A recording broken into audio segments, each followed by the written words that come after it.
Как работать с модулем прогнозирования спектральных данных для малых органических молекул? Прогноз спектральных данных может помочь в идентификации и корректном описании синтезируемых соединений. На платформе Syntelli доступны 3 подмодуля: ядерный магнитный резонанс, сокращенно ЯМР, масс-спектрометрия и инфракрасная спектроскопия, сокращенно ИК. Обратимся ко вкладке «Ядерный магнитный резонанс». Подмодуль ЯМР позволяет прогнозировать спектральные данные по 4 ядрам: 1H, 13C, 15N и 19F. Спрогнозируем спектр для этилоцетата по ядру 13C. Для этого нам необходимо нарисовать структуру этилоцетата в окне для рисования справа.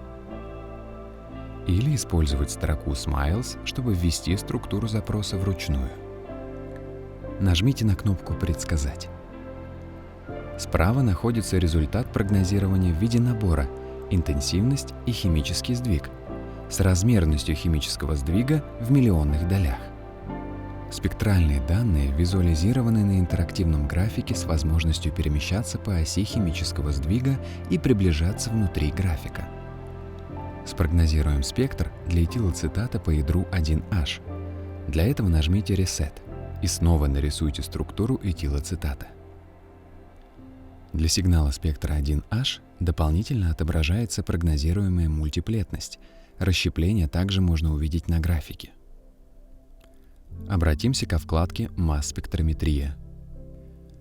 Подмодуль масс-спектрометрии позволяет прогнозировать масс-спектры для квадрупольного времяпролетного тандемного масс-спектрометра с электроспрейной ионизацией.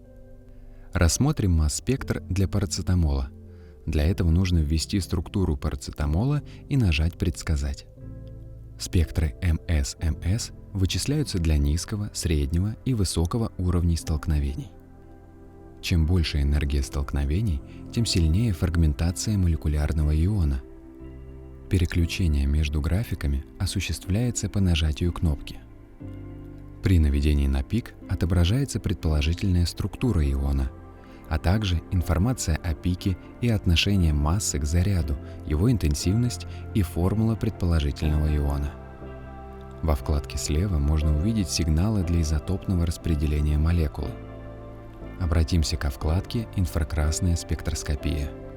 Этот подмодуль позволяет прогнозировать ИК-спектры с различными методами съемки. Выберем режим съемки в таблетке «Калий-бром» и спрогнозируем спектр для парацетамола по кнопке «Предсказать». Результат отображается в виде непрерывного графика в осях: длина волны в нанометрах и относительной интенсивности пиков поглощения. Чтобы отсмотреть интенсивность сигналов вручную, наведите курсор на пик графика. На этом мы завершаем знакомство с модулем прогнозирования спектров на платформе Syntelli. До новых встреч!